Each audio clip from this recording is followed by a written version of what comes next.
Hello, can you hear me now? Can you hear me now? This might be on a new stream, guys, so I'm so sorry. If you saw me briefly for 5 minutes, it's because I went live, and you know how things can happen. Actually, it's the first time it's happened to me in all the months I've been doing this. So, like I was saying, this is a stream where I'm talking about the ego and the death of the ego, or more or less. And isn't it interesting that I'm doing this topic on that very subject, and technology doesn't want to work, almost testing my ego to see how I handle it. Well, it's live, everybody. Well, only for those of you who are watching this live, because actually for those of you who are watching this on repeat, you'll be like, I don't know what happened.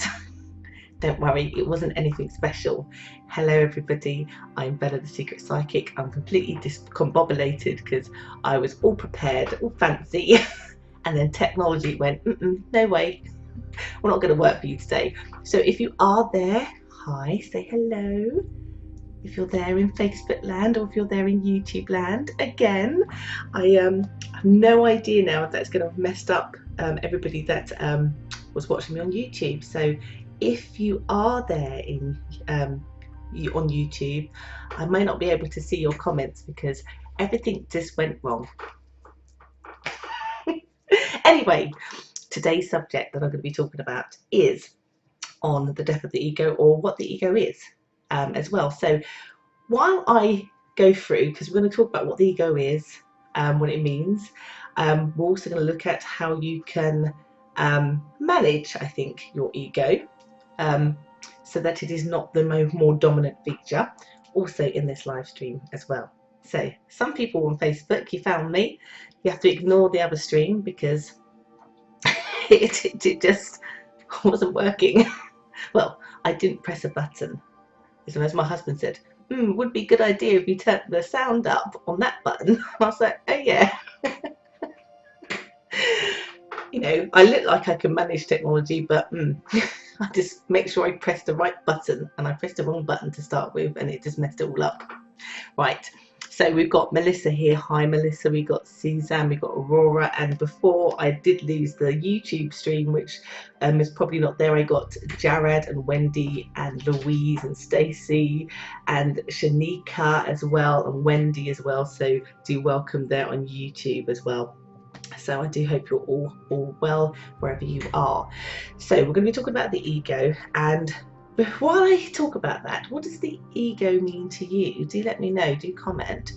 And also what I'd like you all to kind of think about when I start doing this is to think about what makes up your values, what makes up your morals, what influences it. Just think about that. Comment as well. And then as we go through, I'm going to touch on that a little bit more as well.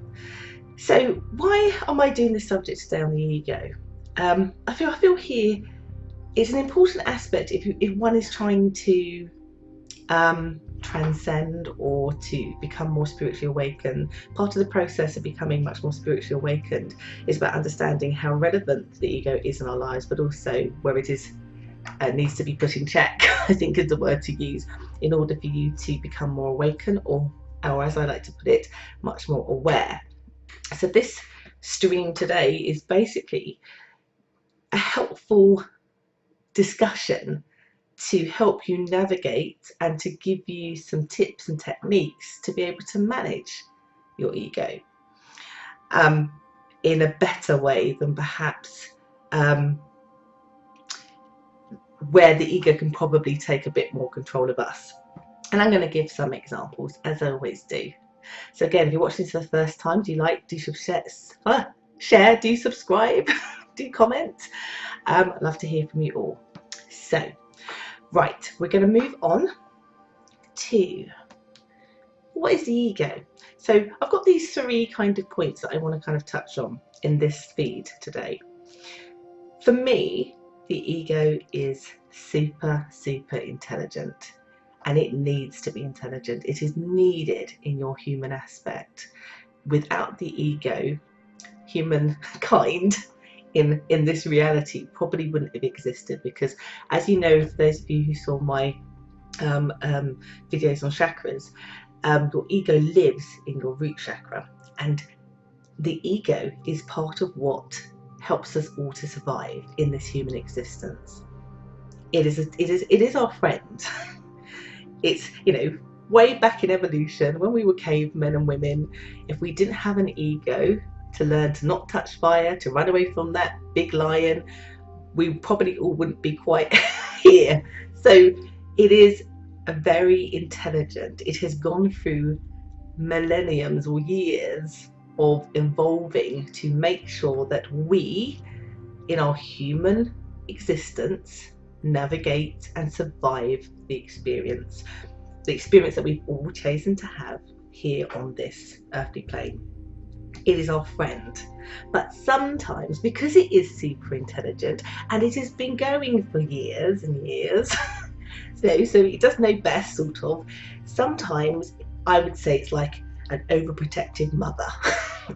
Sometimes it becomes too overprotective, too instinctual, too survival, that actually can cripple us, and also particularly cripple us if we are then trying to get to a stage where we are at now, where we're moving from our very masculine energy universally to a very feminine one, where we're becoming much more awakened, that actually the ego needs to be in the right kind of balance. Basically, we need to die off the old version, I would say, of what the ego represents, and to use its intelligence in a better way that helps us to lift our vibration in a much more positive way as well, if that makes sense. So that's the first thing. So leading on very nicely to the second, which is, it is not your enemy.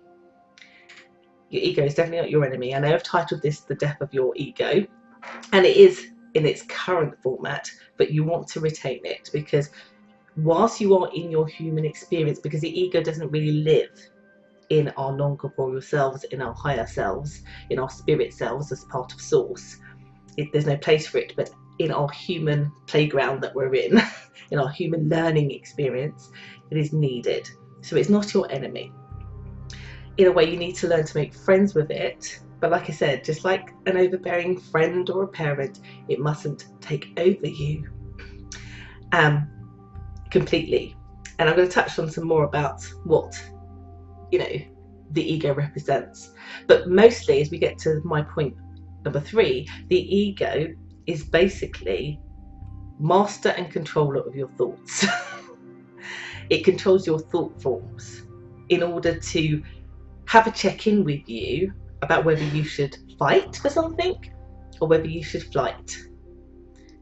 But also it is and can be that internal chatter that we sometimes have, particularly when it becomes overbearing and overprotective, to say, "Ooh, don't do that," or "Ooh, don't have hope," or "Ooh, don't go in that relationship," or "Ooh." Now, sometimes that's good, because some relationships, as an example, may not be good for us to go in, and so we should probably be listening to that ego, because it's noticing flags and signs and saying, "Remember the last time when that happened? You got hurt."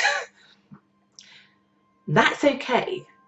That's okay when you are, in a dangerous situation, or, realistic, natural stuff where you need to allow your ego to take over. But when it becomes a dominant factor and you can only see yourself as separate from anybody else, and it is disabling you from becoming much more aware on a spiritual level, because your ego may be saying to you, "Don't believe in that, because that's all rubbish." And when you die, that's it, nothing else. So don't die, because that's what the ego does. It protects you from even doing that kind of aspect. If it becomes too much, and I'm going to give you examples of when you'll know it's too much, whether you've seen this in yourself or you see this in other people. I'm going to cover that too. So Dawn says, "Yay." I'm assuming that means you can hear me. I can see the button that I didn't press is on, so that's good. That's good. Just quickly having a check here. Ego versus your head, says Stacey, and Arlene has joined us as well. Yeah, that would be right, Stacey, in terms of ego. Well, I say the ego versus the head. The ego is your thought forms. It is what you think about. Whereas you need to think of your awareness, again, when you think about it, when you look at the chakras and you've got the crown chakras, which is just above you, think of your awareness as that, just above you, outside of your ego, pushing the boundaries of what your ego will allow you to believe, or what your ego fears on your behalf, that then wants to protect you from, if that makes sense. So when I asked you at the beginning, to think about your values, what are some of your values that shape your thoughts, shape your morals, shape how you think about things, particularly in the good or the bad, but mainly in the bad. So I'll start you off with an example. Our parents contribute to our thoughts, our values, our morals, as an example. What are the other examples? So again, friendships, they can also influence us as well. As we navigated through our lives and we get to the age, whatever age you are now, we've had different sets of friends in different types of ways, and they influence our thoughts and our values and influence our ego. Relationships that we've had with people, romantic ones, will also influence our values, our morals, and also what the ego wants to protect. Media is a massive one. Society, the society and the culture that you live in, so religion, leaders, politics, all of these things shape who you are as an individual, but mainly also shape how your ego interprets what it needs to protect you from, so that you survive, or you conform, you fit in with other people, so that you therefore are neither not physically or emotionally hurt or left out, because all of those things means that you have a poorer chance, as far as the ego is concerned, of surviving. And that's its main job. Do you get me?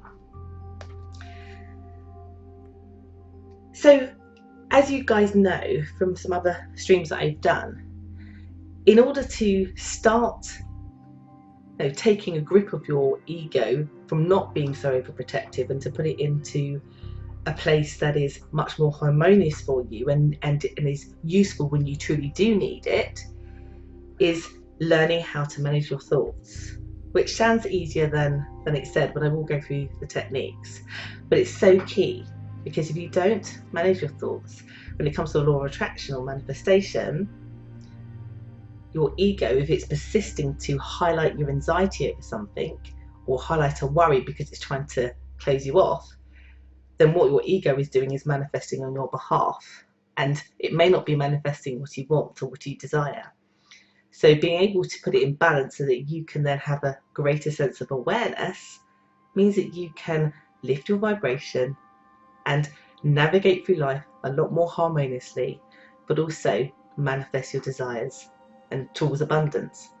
But also, again, if you're looking at growth in the spiritual kind of sense, in terms of understanding your purpose here, understanding who and what we are, being connected to universe, the source, to God, whatever label you want to give it, again, you have to have that balance with ego that will allow you to raise to your crown, to your higher self, to here. I'm just going to use that as an example, so that you can come much more aware, if that makes sense.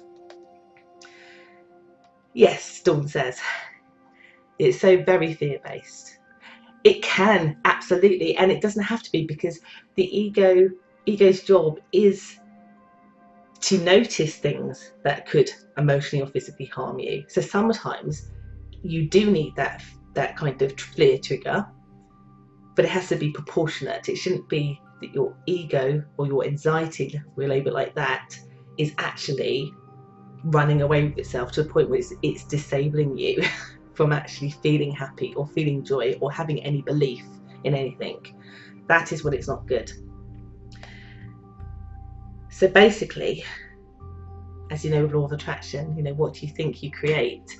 So it is really key, and this is why I'm doing this, because it all lends to your own well-being as a human in these human aspects, to be able to get it under control.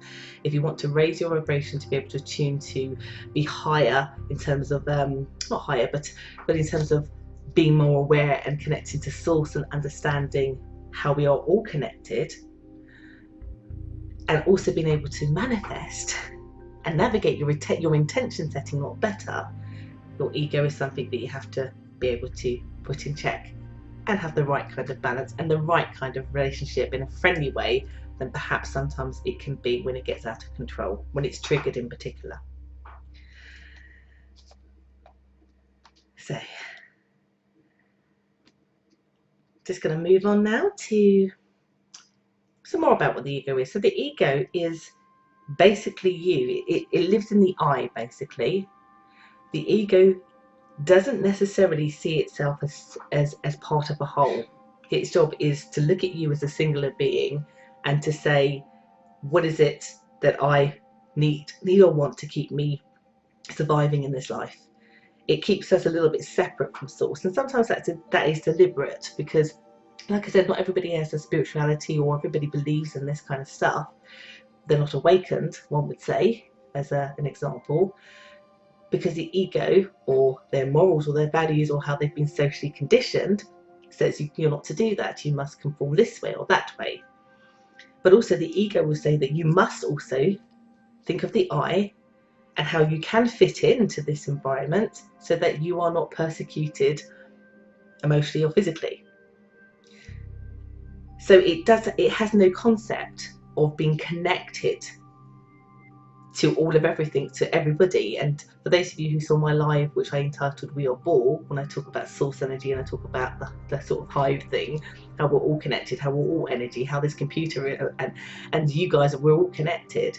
The ego doesn't allow that, because it is unable to handle basically everybody else's wants and needs, only yours, so that you fit in, so that you survive in this human aspect to carry out your task and your purpose and your learning that you agreed to do. Your ego controls your beliefs sometimes, but when you get much more self-awareness and move yourself away from letting your root chakra or your ego manage your life, and like I said to you when I did my other lives, most people live in their first three chakras. They don't move beyond the solar plexus. But when you're wanting to draw above this and to open your third eye and your crown chakra, then you have to be able to challenge your ego's beliefs that it is trying to convince you of. And that's a hard job, because no matter what age you are now, it has done a very good job so far of being the primary person that's been talking to you. You know, you're the primary inner voice, other than your intuition that is always there, but it's never given the dominance because it doesn't trigger that kind of fight or flight, which is that adrenaline. Whereas your higher self is actually a lot more tranquil. So sometimes we dismiss it because it's not scaring us. But where actually we should be living much more in that space where that higher vibration is. And actually, just going to touch on that a little bit, because you've been ignoring your higher self or not paying it as much attention, when you suddenly want to pay attention to it, it's like, oh, you want to listen to me now? It takes time, it takes patience, it takes practice to balance out the ego and start to talk to your intuition and your higher self, because like I said, most of your life you haven't been paying that the greater attention. Your ego has been given the greater attention. So it's got to be a balance, but it shouldn't be a battle either, because sometimes people say, no, I get so anxious and I feel this and I feel that and I've got this chat and I've got this, and they're constantly battling with themselves. It shouldn't be a battle, because it means you're already losing. Your ego is there. I would say it's more like having a conversation, more teaching yourself to be separate from your ego, to live in your higher self. And I'll teach you and show you some of the things you can do to start to train yourself to do that. The ego you can see in other people, because other people's ego will project themselves onto you. And once you understand the difference, you'll be able to see that much more clearly when people are like that, because when you've got awareness, you see yourself from a different perspective, but you see everybody else from a different perspective. So we'll be able to see how they project their ego, their worries, their concerns, their fight, their flight onto you. But sometimes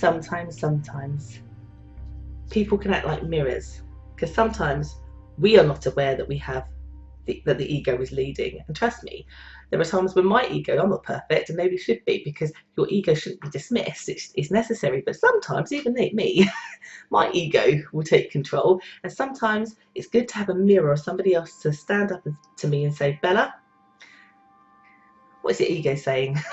What is it talking about? Tell it to shut up. Check yourself out. So it kind of works, you know, particularly if that person in that moment has got much more perspective than you, or has much more awareness, for them to actually help you to ground, basically. Which is why quite often when your ego is taking control, a lot of people will refer to Reiki to have it, you know, settled. Or I talk about go and ground yourself, because that ego is coming in and almost not letting you progress towards it, you know, enjoyment and abundance, your desires and all that kind of thing. So this is about the journey towards awareness, hand in hand with your ego, so that you can live happier. Hello Mona, nice to see you here. Hannah, hello Jessica as well, and Amanda as well. So just to move on. Now I've put a list here, which if you're watching this now, probably when you watch it again, just pause this and you can read the full list. I'm not going to go through the full list because there's 15 there, and actually on my screen it's so tiny I can hardly see them. But just if you're watching this on repeat, this will be a good time to pause so you can read. So these are just some of the things, some of the key things when you know that either you or somebody else's ego is getting out of hand a little bit. So I've just pulled out a few. So number 4 is comparing yourself to other people. When you're comparing whether you're not as thin as them, or they've got a better job than you, or they did better on their test, or they've got a car that's better than you, or their hair's better than you, when you're constantly comparing, you know, because not to say that you can't do that, but if it becomes the rule of your life, then your ego is definitely taking the charge. Because all it's telling you and sending yourself is messages that you must look better in order to fit in, to conform into the cultural or societal aspect of where you are, in order so that you don't get shunned or emotionally locked out. Does that make sense? When you've got higher awareness, you love yourself regardless of what is happening around you. You don't need to compare yourself, because we all are perfection in different ways. We all have a genius zone in very different ways. We all have talents in very different ways. Number 5 is unhappy with other people's success, which I think is pretty much the same as comparing. Watch out for that jealous-eyed monster if you're seeing other people getting married, getting in relationships, things like that. That again is your ego trying to get into you at a soul level, to again affect you, almost to perhaps even lead you astray into the wrong kind of relationship, just because you want to emulate the same kind of success, or the wrong kind of job because you're trying to emulate the wrong kind of success because of being worried about somebody else's. Because again, remember, it has no self-awareness of anything else but itself. And what it thinks is good for you, which is not always right. Number 8, unable to let go of the past. Your ego will do this for a reason. Particularly if you've been hurt in the past, in whatever circumstances, it will not let you make you let go of it. Why? Because it doesn't want you to go and do the same thing again, basically. It doesn't want you to even dare have hope or risk, because what if, which is the voice that often happens, what happens if it doesn't work out? What happens if they let me down? What happens if I'm on my own forever? Or what happens if I didn't get that job? It says, you know, hold on to that past memory, let it burn into you, let it scar you, because don't dare have a connection or whatever it is, because it might happen again. That's when it's at its worst, and that's when you definitely need to do the work to say, I really love you, ego, but let's look at this a different way. Number 13, acting like the victim or acting like the hero. So what I mean by the victim, very much similar to what I just spoke about, but it's that kind of thing where it's disabling you from moving up higher to be a greater version of yourself. It's leaving you trapped in a situation where you felt victimized, whether you were bullied, abused, whatever this is. And there has to come a point where actually that your ego doesn't mean to leave you in suffering, and so therefore you need to again have a conversation with that ego to allow you to let go of that victim mentality to move forward. But on the same token, it's the whole hero mentality. So for example, you know, I do this for a living. I read for people as a psychic, and I do these tutorials. Now, if I had the mentality, which I hope I don't have, and if I ever do, someone tell me. But if I was like, well, I'm now God, everybody must believe everything I say, and you know, what I say is the absolute gospel, because I'm the hero and I'll make you feel better because I can tell you this and that and blah blah blah. Actually, that's my ego too, but swung the other way round. You know, so just keep things in check. Keep humble. Keep the balance. Keep the balance.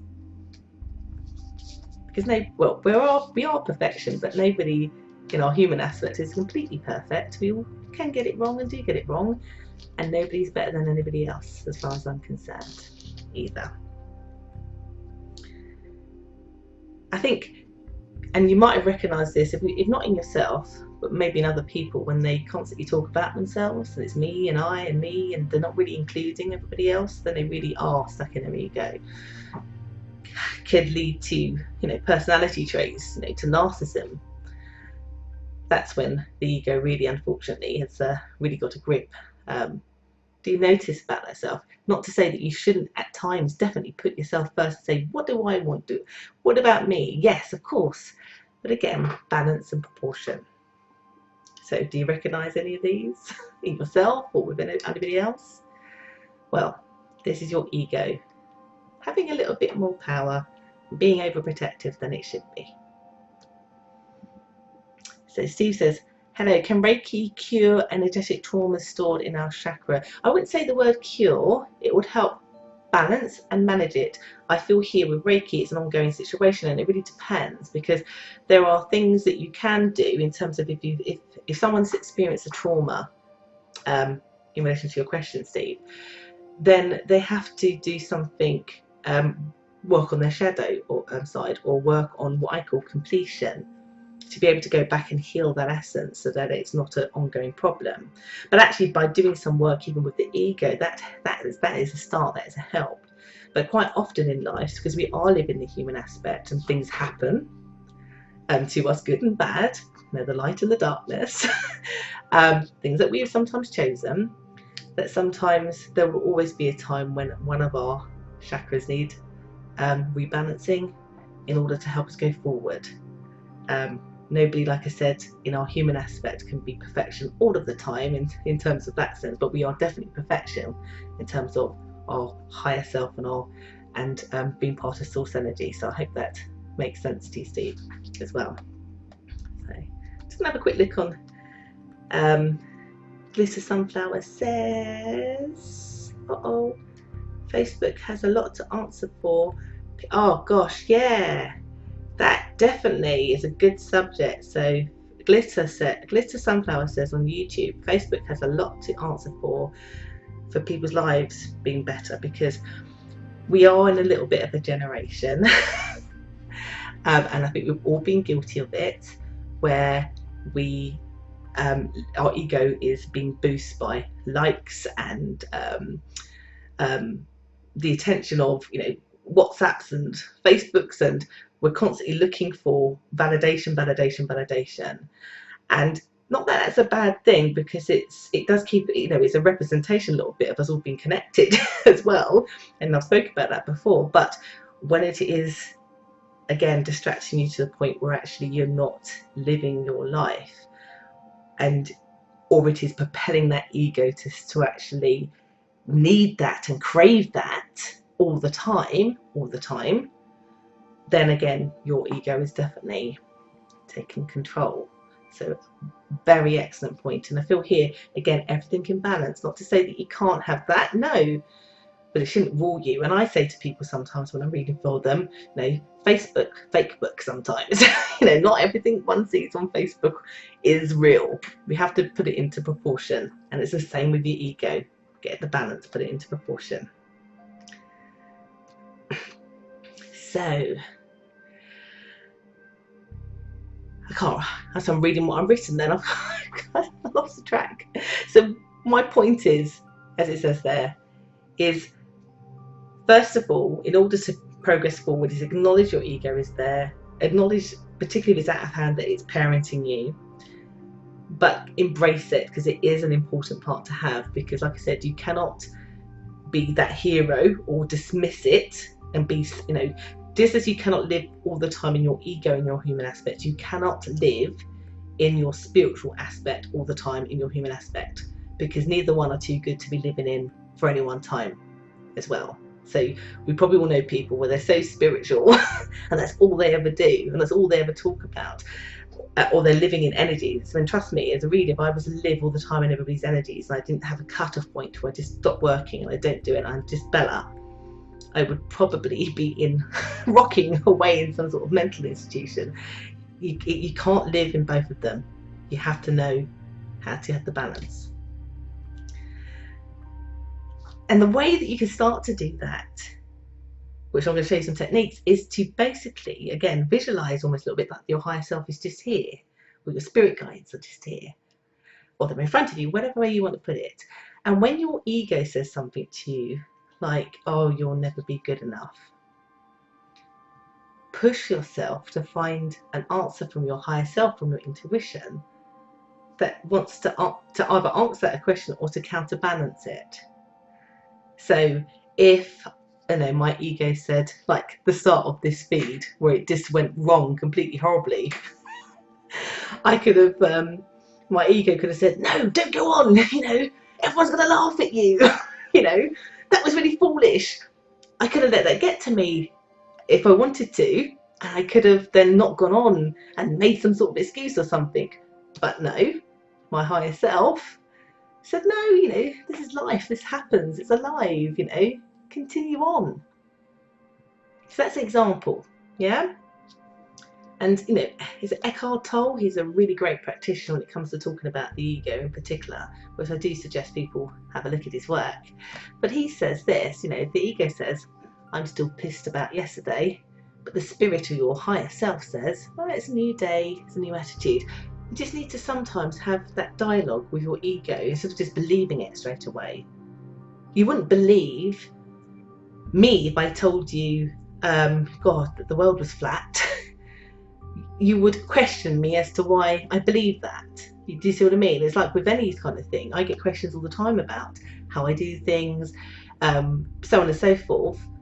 And that's okay, because that's a conversation, isn't it? It's not a right or wrong. But if you believe all the time that your ego is correct when it says, oh, that person doesn't like you, then say, well, why won't they like me? I'm good, I'm this, I'm that. Let your higher self combat that voice so that it starts to see things from a wider perspective as well. And on that subject, these are the key things that I would say that need to be done. So meditation.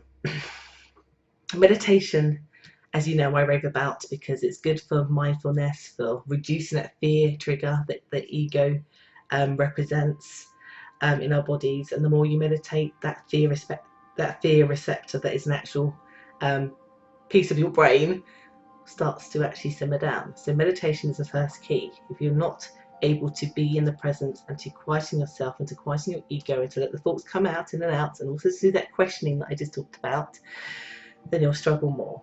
So even if it's 5 minutes a day, 5 minutes a day is better than nothing.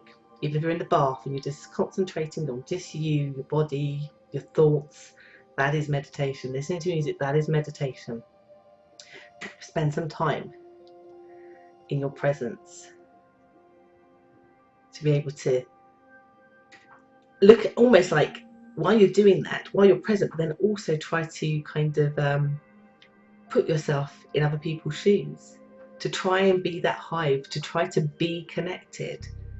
Sometimes I like to say to people, imagine yourself that you are the table. And I know that sounds a bit wacky, but imagine yourself being the table. Not only are you in that moment pausing from everything else in your life and trying to give thought to what it might be to be a table, but you're trying to get another perspective. So the table, is it wood? Is it hard? Does it feel cold?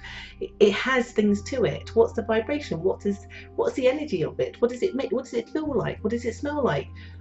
All of those questions help you to learn how to be in another perspective, even of wood.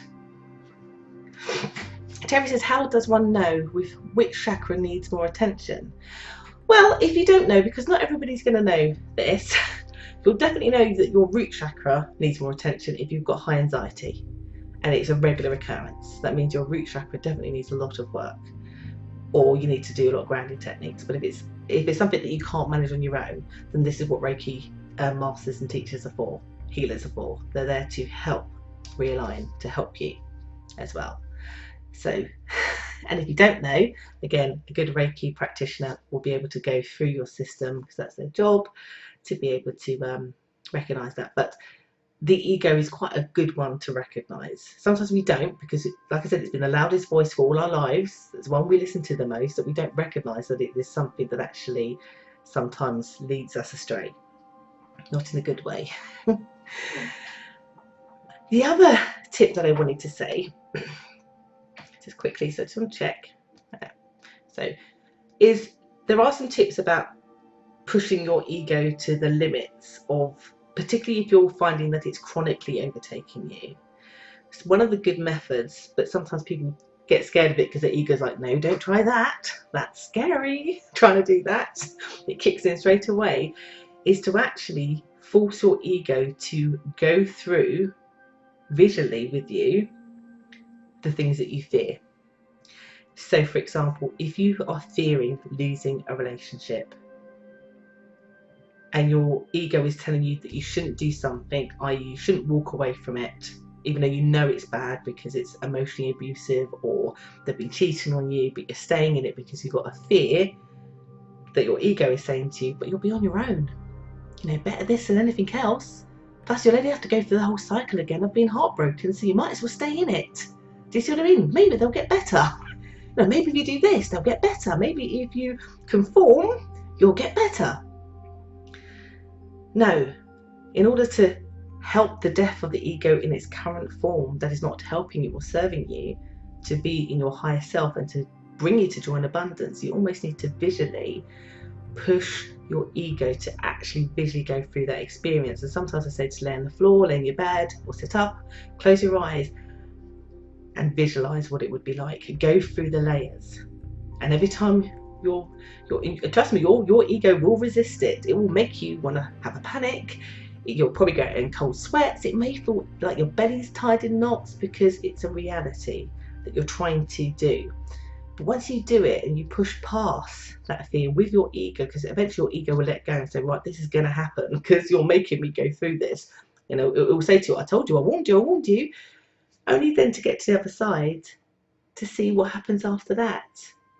Where your higher self kicks in and says, yes, this happened, and yes, there is that pain, yes, there is that loss, but there's also this, and there's also this, and there's also this gift, and you can do that. Your higher self steps in and takes over from the ego. You can do that with death experiences, you can do that with whatever you fear, and that's how you bring it into balance. And sometimes if you struggle with that, just the intention of trying that, it will play out in the end. It happened to me once years ago. I had a relationship, and it was a long distance one. They were from another country, and then they came and lived with me, and it was all happy, sort of. My ego was telling me it was happy. It wasn't, and I knew it was going to end. And I knew it was going to end in particular because they were buying a ticket to go and visit family, but I just knew that they were going to go and not come back. But I resisted. My ego, filled me with all sorts of things. Oh, it doesn't matter. You hang in there. You stay there because you don't want to get hurt. Blah blah blah. And so one day I just had a dream. That basically the world was going to end. the world was going to end. There was a comment, and I woke up just as the comment hit and everything was destroyed. Now, what I learned in that dream, even though it was slightly traumatic, was actually what I felt just before the comment hit was there was nothing I could do about it. I had to just let go. And actually that beauty in that dream of actually just letting go, because there was nothing I could do, was actually very freeing. So that when that person left, it wasn't half as bad, because I'd already actually gone through something worse in my dream. You know what I mean? So it does play out in different ways, but that's just an example. So then you've got acceptance. Accepting that there's two aspects of you. You have this ego shadow aspect, and then you have this higher awakening. But more importantly, just accepting that your ego does have a purpose and job. You can't get rid of it completely, like I said. But by doing that kind of exercise, and you can use it as part of your own meditation, but be prepared for it mentally, because like I said, if you're facing your own fears or demons, whatever this is, you're afraid of snakes, whatever it is, your body will physically feel like it's going through the motions because you're visualizing it. But it's important that you put your ego through that so that they know that after it is fine. There is more, because your intuition, your higher self will step in and say, so after that's happened, after that pain, what now? When you go down, you have to go up. Yeah, and it gets better. When there is darkness, there's always light. There's always more. There's always better. So I hope you get me. Be less judgmental with everything. Yourself, most importantly. Don't let your ego allow you to be judgmental with yourself, again, around conforming, or judgmental with other people. Again, check yourself out. Have a conversation. Let your intuition take over and have a conversation with your ego. Get the balance. And stand up to it. 100% stand up to it. Basically, if your life is not in danger, then stand up to it. If it's making you feel miserable, particularly on a daily basis, it's time to know that you can take action.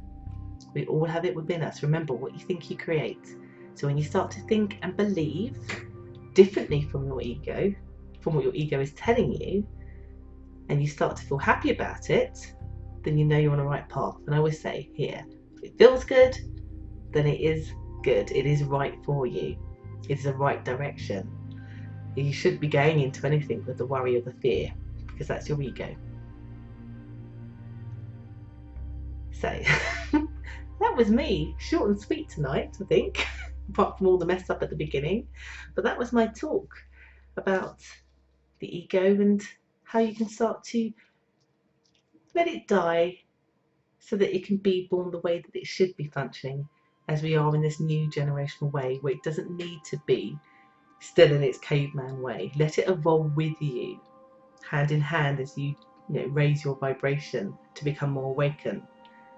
Let it be your friend as you both change, so that in time the ego becomes actually probably something different, something a bit more special as we go on in this human existence. So I've been Bella. I do hope you've enjoyed that. If you have, do like, do share, do subscribe. It's been a pleasure as always to give you this talk, and I'm normally here every week, so do subscribe or do join my Facebook community. The links are below if you're watching on YouTube as well. So take care everybody, and I hope you have a great week coming up. Take care. Bye.